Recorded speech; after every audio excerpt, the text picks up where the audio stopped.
Parler donc de ce parti ce soir qui a 20 minutes de communication comme tous les autres candidats ou leurs représentants dans le cadre de la grande veillée de ce soir. Nous sommes partis, je rappelle, jusqu'à minuit et il faut donc dire que nous allons recevoir avec le même temps de parole, le même temps d'antenne, tous les partis politiques, tous les candidats, c'est ce que je voulais dire, qui vont à l'élection présidentielle, dont on va élire demain, qui intéresseront les électeurs demain. Mais nous commençons, comme l'a dit Griffith Ngomongo, avec le porte-parole du Parti camerounais pour la réconciliation nationale, le PCRN de l'honorable Cabral Libi, qui naturellement s'est déployé sur le terrain.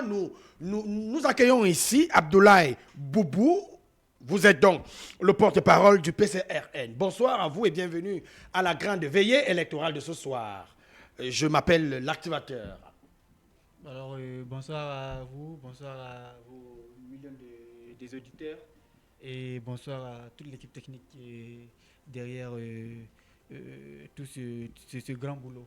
Très bien, avec vous, alors rapidement. Oui, avec votre permission, je voudrais... Allons-y. Précision. Allons-y. Alors, je ne suis pas le porte-parole du PSRN, mais je suis le porte-parole du président.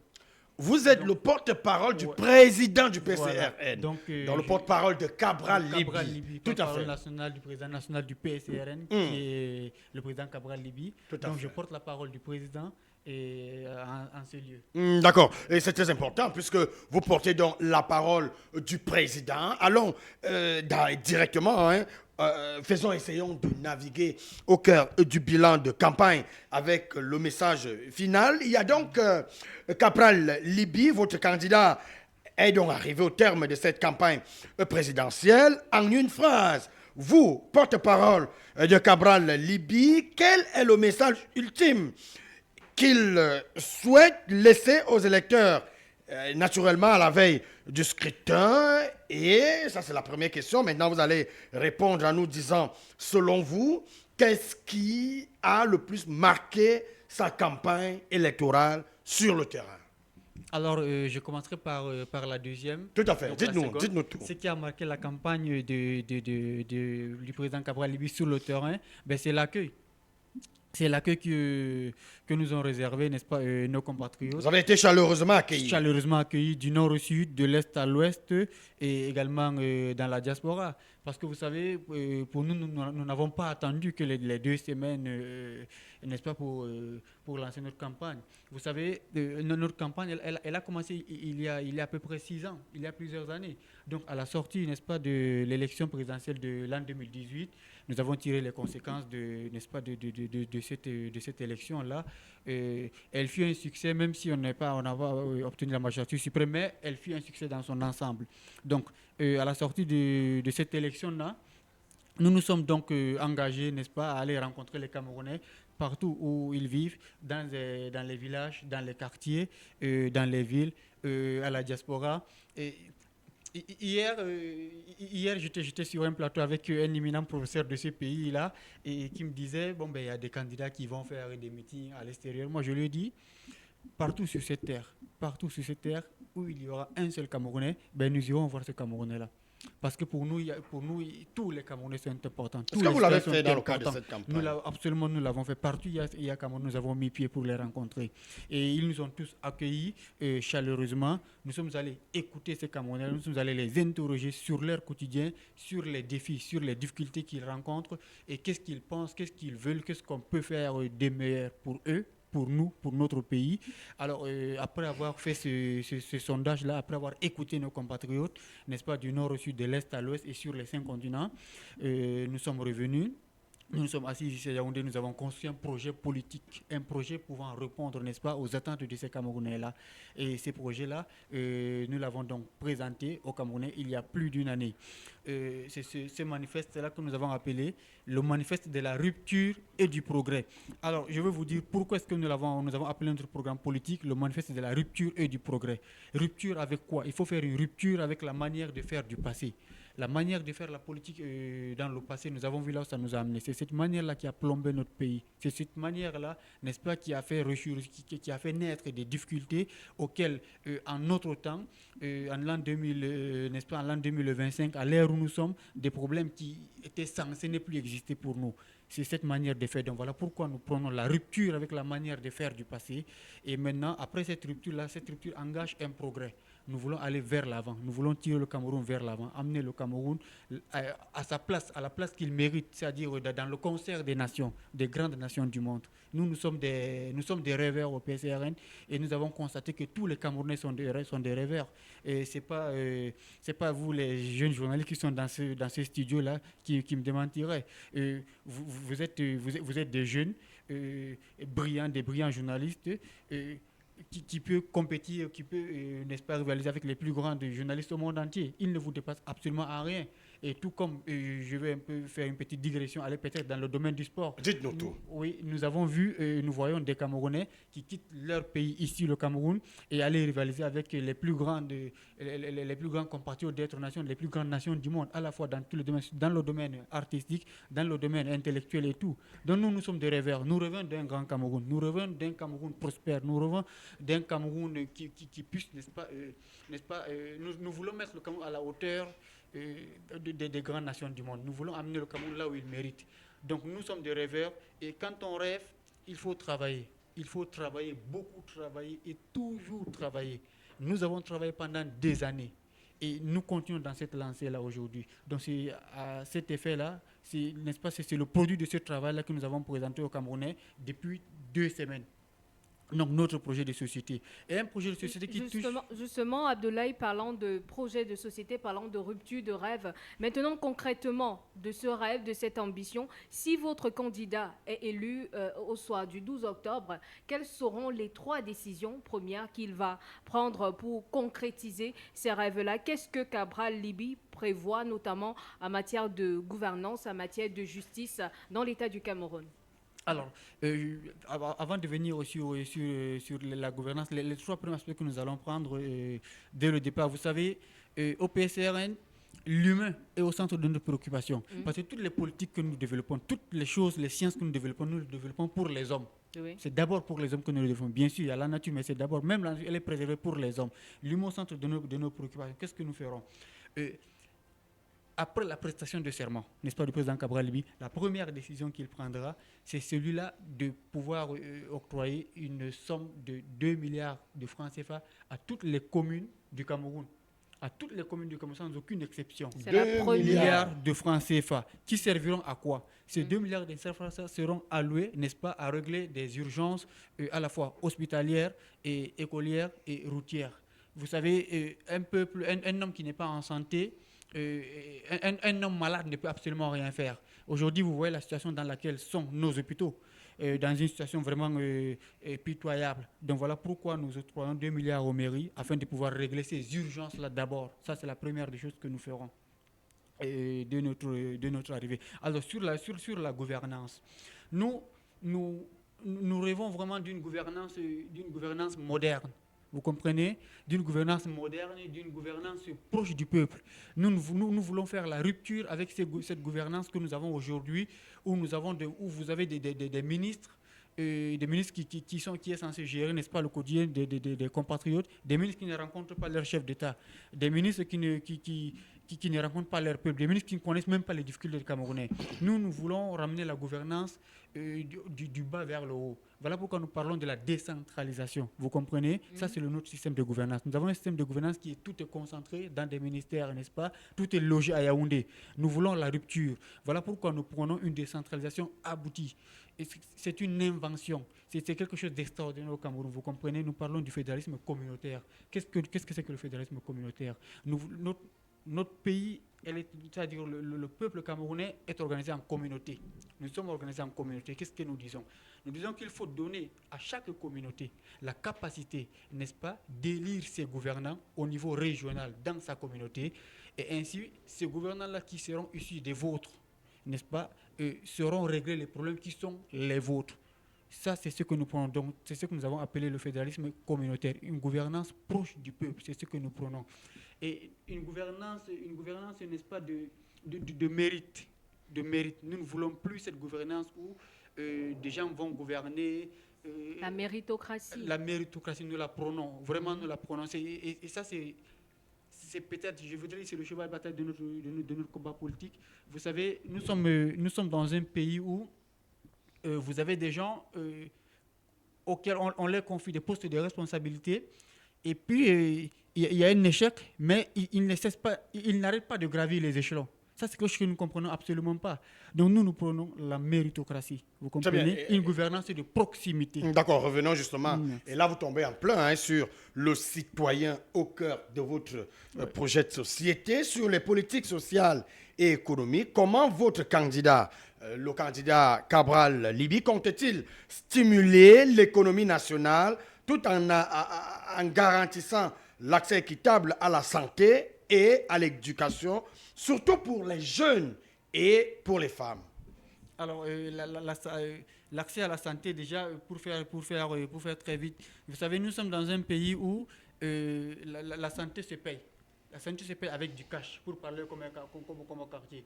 Si vous êtes malade, vous arrivez dans un hôpital, si vous n'avez pas d'argent, ben on ne vous soigne pas. C'est aussi simple que ça, on ne négocie pas. Tu es malade, tu arrives dans un hôpital, tu n'as pas d'argent, on ne te soigne pas. Point. Et chaque fois que moi je parle de la santé, j'ai toujours ce souvenir douloureux qui me revient à l'esprit. C'est celui de la jeune dame qui était morte sur la véranda de l'hôpital La Quintine de Douala. Tout à fait. Monique. Elle est morte en allant donner la vie. Elle est morte tout simplement parce qu'elle n'avait pas de moyens. Vous comprenez? Ça, c'est tellement choquant. Donc, l'accès à la santé, qu'est-ce que nous disons? Nous disons qu'à notre arrivée au pouvoir, nous mettrons une caisse, n'est-ce pas, d'assurance santé qui sera financée par quoi? À la fois par les impôts des Camerounais, donc l'État mettra de l'argent dans cette caisse-là, et également par les citoyens. Chaque citoyen, n'est-ce pas, devra avoir une assurance maladie. Et ça, l'assurance maladie, c'est-à-dire on ne va pas négocier avec, on ne va pas tolérer, vous comprenez? L'assurance maladie, vraiment, nous allons rendre cela obligatoire pour tous les Camerounais. Et comment nous comptons nous prendre pour rendre cela obligatoire pour les Camerounais? Lorsque vous aurez besoin d'un service public, je ne sais pas, je prends un exemple comme aller inscrire votre fils à l'école. On vous exigerait désormais une carte d'assurance santé. Il faut avoir cela avant de pouvoir, n'est-ce pas, aller demander service dans des services. Donc, chaque besoin que vous aurez, on va vous demander ça. Ça devient comme une CNI. Parce que aujourd'hui, on ne peut pas demander un service, on ne peut pas aller à un service sans avoir une carte nationale d'identité. C'est-à-dire, votre carte nationale d'identité, elle définit juridiquement qui vous êtes, votre existence est juridique. Donc, la carte d'assurance santé, elle deviendra à peu près comme une carte nationale d'identité. Elle sera obligatoire pour tous les Camerounais. Pourquoi est-ce que nous voulons faire cela? Vous savez, la maladie ne prévenant pas. Avec une carte d'assurance santé, dès que vous êtes malade, vous arrivez à l'hôpital, vous présentez votre carte d'assurance, et puis on vous prend d'abord. Vous comprenez? Oui. On vous prend d'abord avant, et puis le reste... Prise en charge d'abord. On vous prend d'abord. Et les détails financiers après. On vous prend d'abord, puisque vous avez une assurance, vous avez une carte d'assurance santé qui permettra qu'on vous prenne. Et dans cette assurance santé-là, il y aura une contribution de l'État, plus que les impôts que nous payons aujourd'hui. Presque personne ne peut nous dire où va l'argent de nos impôts. Au moins, avec cette caisse-là, plus que l'État y mettra de l'argent de l'État, c'est l'argent de tous les Camerounais. Vous savez, on dit souvent que... On parle de richesse nationale souvent. On parle de richesse nationale. Et lorsqu'on parle de richesse nationale, pour un Camerounais lambda, nous avons toujours du mal à comprendre mais pourquoi on appelle ça richesse nationale. Mais on bénéficie de quoi? Quand est-ce que l'État nous fait goûter un peu cette richesse nationale? Quand est-ce qu'on sent que oui, c'est notre richesse? On ne le sent absolument pas du tout. Donc avec cette rupture que nous prenons, nous disons que désormais l'État financera une assurance santé où l'État va mettre l'argent des Camerounais, puisque c'est de ça qu'il s'agit. C'est l'argent des Camerounais qui seront mis dans cette caisse-là. De cette manière, vous avez une carte. Tout à fait. Donc, vous êtes assuré. Dès que vous arrivez à l'hôpital, l'État vous prend d'abord en charge l'urgence. Ça, c'est de un. Ça, c'est sur, n'est-ce pas, sur l'aspect de la santé. Maintenant, venons sur l'aspect de l'emploi. Allons-y. Nous sommes un pays qui est dans une situation, n'est-ce pas, d'un chômage chronique. Un chômage chronique. Vous avez des diplômés, vous avez des gens qui ont bac plus 5, plus 6, plus tout ce que vous voudrez, qui ont 35 ans, 36, 37 ans, qui dorment dans les salons de leurs parents. Comment comptez-vous remédier à cela? Vous imaginez la douleur d'un parent qui a envoyé son fils à l'école. et se retrouver avec cet enfant-là à 35 ans qui dort encore sur votre canapé. Vous imaginez la douleur de ces parents-là. Qu'est-ce que nous disons? Et nous prenons l'auto-emploi. Nous voulons plus de riches. Nous voulons moins de pauvres. Pour cela, qu'est-ce qu'il faut faire? Vous savez, l'emploi naît de la croissance. L'emploi naît de la croissance. Et la croissance a 3 moteurs. Le premier moteur, n'est-ce pas, c'est la demande la demande des ménages. Le deuxième moteur, c'est la capacité des entreprises à répondre à ces demandes. Et le troisième vient donc l'action de l'État. Donc l'État est censé mettre les conditions pour créer de l'emploi. L'emploi, c'est le secteur privé qui le crée, non l'État. L'État ne crée pas d'emploi. Il est vrai que dans notre situation actuelle, même avec l'État, avec l'actuel, comment dirais-je, avec l'administration que nous avons aujourd'hui, on peut encore créer de l'emploi. Rapidement, je finis dessus. Vous savez, l'administration camerounaise, c'est à peu près 100 000 fonctionnaires. Alors que le standard international, c'est 10% de votre population. Donc, si nous sommes 30 millions de Camerounais, nous devrions avoir à peu près 3 millions de fonctionnaires. Donc, uniquement même dans la fonction publique, on peut encore employer. Et ça, nous allons le faire. Nous allons encore employer dans la fonction publique, ce qui permettrait, n'est-ce pas, de faire avancer le travail. Aujourd'hui, vous avez un dossier à l'administration, ça traîne, que ce soit aux finances, que ce soit où vous voulez, des dossiers traînent parce qu'il n'y a pas assez de personnel. Donc, même au niveau de l'État, on peut encore employer. Au-delà maintenant de l'emploi de l'État, il y a l'emploi qui est donc celui de la croissance, celui de la création de richesses, celui de l'auto-emploi. Pour ça, qu'est-ce que nous allons faire? Nous sommes un pays qui prenons par exemple l'agriculture. Oui. Parce que nous avons 7,2 millions d'hectares de terres arables, c'est-à-dire les terres cultivables que nous avons aujourd'hui en Afrique, et que nous avons aujourd'hui au Cameroun. Et moins de 20% est cultivé. Et vous savez que la nourriture, j'ai une amie qui me l'avait dit, une petite anecdote qui me disait, Abdoulaye, si un jour tu veux faire un investissement, investis dans la nourriture. Si tu investis dans la nourriture, tu vas toujours... Parce qu'il n'y a pas une saison où on ne mange pas. On mange tous les jours. On mange tout le temps. On mange tout le temps. Et comme vous le savez, le Cameroun, avec le potentiel que nous avons la capacité de nourrir toute l'Afrique. Vous comprenez? Nous avons la capacité de nourrir toute l'Afrique avec les 7,2 millions d'hectares de terres arables que nous avons. Qu'est-ce que nous prenons? Nous prenons donc quoi? La gratuité, par exemple, du titre foncier. La gratuité du titre foncier. En attendant Abdoulaye, de concrétiser toutes ces belles idées du président Cabral Libé, nous rappelons aux auditeurs que nous sommes bien sur la 102.7 Capital FM et vous suivez votre émission spéciale La Grande Veillée, la dernière ligne droite de cette campagne présidentielle 2025. Justement, parlant de la fin de la campagne, demain c'est le jour J. Ouais. Quelles sont les consignes précises que votre candidat, que votre parti a donné aux électeurs et surtout quelles mesures de sécurisation de vote avez-vous prises pour un meilleur déroulement de ce vote-là? Et vous permettez en quelque sorte de venir sur les consignes de vote. Donc la gratuité du titre foncier qui va entraîner quoi? Qui va entraîner la richesse. Si vous avez un titre foncier gratuit, vous pouvez déposer auprès d'une banque et avoir de l'argent. Vous pourrez valoriser votre terrain. Vous comprenez? Donc, vous aurez déjà un capital, vous aurez déjà un outil pouvant vous permettre d'avoir un capital. Donc, d'où l'importance de la gratuité du titre foncier. Si vous avez déjà un capital, vous pourrez faire plusieurs investissements. Vous comprenez? Ça, c'est ce que nous allons faire. Et tout à l'heure, même lors du reportage, nous avons parlé, n'est-ce pas, d'une caisse qui servira de soutien aux petits commerces. Au secteur informel. Au secteur informel. Oui. Puisque le secteur informel, nous allons le réduire, nous n'aurons plus de secteur informel. Nous voulons avoir un secteur formel pour tout le monde. Pourquoi nous voulons avoir un secteur informel pour tout le monde? Nous voudrons que nos Bayam Salam, nos mamans qui font du Bayam Salam, ne passent plus 30 ans dans le Bayam Salam et puis se retrouver à la fin, elle a mal aux pieds parce qu'elle sortait à 4 h du matin, elle n'a plus rien. Nous voulons un système social solide. Donc, même ceux qui sortent le matin, nos mamans qui sortent le matin à 4 pour aller prendre des plantains pour amener au marché, ils doivent avoir un système social. Donc, ils doivent sortir du secteur informel pour entrer dans le secteur formel. Donc, verser des cotisations sociales. Ainsi, donc, quand elle sera vieille et que les pieds font mal, qu'elle ne pourra plus aller au marché, l'État prendra tout simplement soin parce qu'elle aurait cotisé pour préparer sa retraite. C'est quelque chose de très important.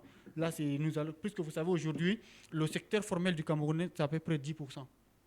Donc 90% au moins de la richesse créée au Cameroun est dans le secteur informel. C'est important de sécuriser le secteur informel. C'est important de sécuriser cette maman, cette Bayam Selam qui va au marché. C'est également important de lui donner les consignes de vote pour demain. Sur les consignes de vote, il est clair, c'est le même que nous prenons depuis plusieurs années.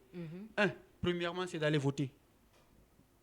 d'aller voter. Rendez-vous dans les bureaux de votre chers compatriotes. Vous votez et surveillez votre vote. Vous savez, voter et surveiller le vote, ça, c'est l'arme du pauvre. C'est l'arme du patriote. C'est l'arme des faibles. Voter et surveiller son vote, c'est ce que nous avons. Et nous avons l'arme la plus puissante aujourd'hui. Voter et surveiller son vote. On vote, on surveille son vote. Voter utile.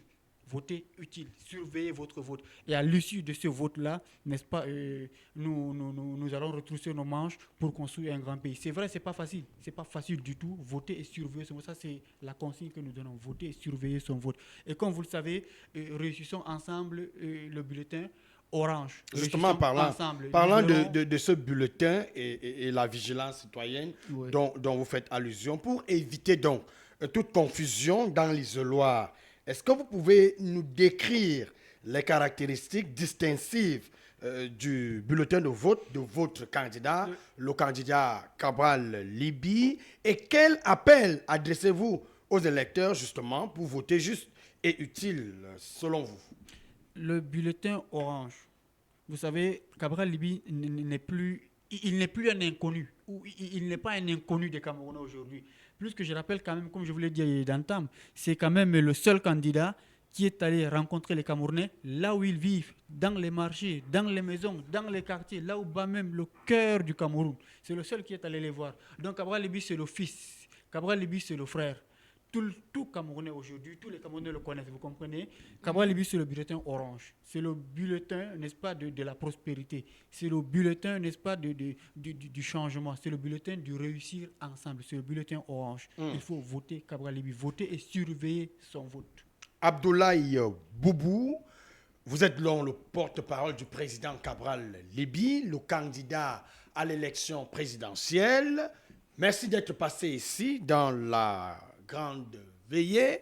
Nous, on continue avec les autres candidats ou leurs représentants jusqu'à minuit.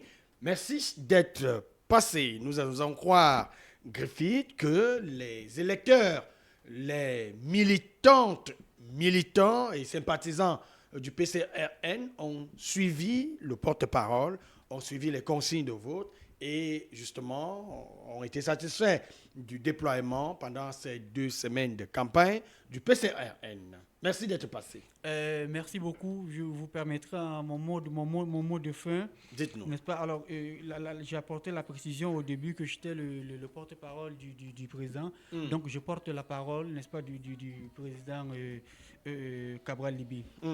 Vous savez, à cet effet, j'ai un message à passer à nos compatriotes.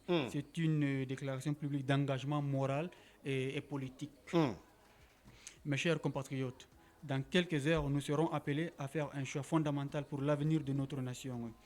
Ce choix ne portera pas seulement sur des idées, des programmes, mais sur une vision, une méthode, une morale politique. C'est pourquoi, au-delà du programme, du projet politique que nous avons eu l'honneur, n'est-ce pas, de vous proposer, nous souhaitons aujourd'hui ici prendre un engagement public clair, ferme et sincère.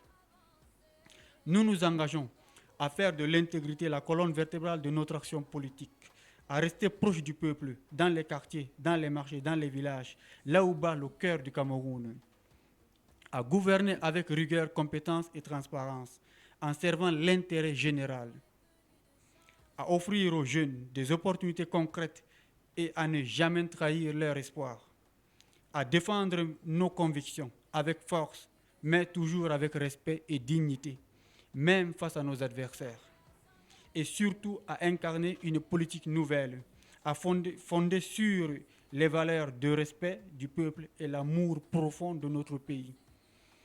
Cette charte d'engagement n'est pas un discours de circonstance, c'est une promesse écrite, publique, que nous prenons devant vous, devant l'histoire et devant Dieu. Merci, chers compatriotes. Demain est un jour important de notre nation. C'est le jour, n'est-ce pas, de l'ultime bataille. L'ultime bataille, chers compatriotes. Rendez-vous dans les bureaux de vote tôt le matin, à l'aube. Menu de votre carte électeur. Ceux qui ont eu ont eu des cartes électeurs qui les ont perdues ou qui se sont inscrits et dont les cartes ne sont pas sorties peuvent se rendre dans un bureau de vote muni de leur CNI. À l'entrée du bureau de vote, il y a une liste. Donc vous trouverez votre nom sur la liste et avec votre CNI ou votre récépissé, vous pourrez entrer et, n'est-ce pas, faire votre devoir de citoyen. Dans l'urne, vous serez face à votre destin. Vraiment, chers compatriotes, dans l'urne, pensez au bonheur de tout le pays. Pensez à toutes les souffrances que nous avons vécues. Dans l'urne, vous savez, dans l'urne, vous avez la capacité, n'est-ce pas, de mettre fin à toute cette souffrance. Vous avez la capacité, n'est-ce pas, de lever votre pays vraiment dans le ciel. Votez le bulletin orange, votez Cabral Libye pour un meilleur Cameroun, réussir ensemble avec Cabral Libye. Merci. Vous remercie. C'était donc le mot de fin du candidat Cabral Libye qui parlait à travers son porte-parole. Nous allons prendre un bout de musique encore.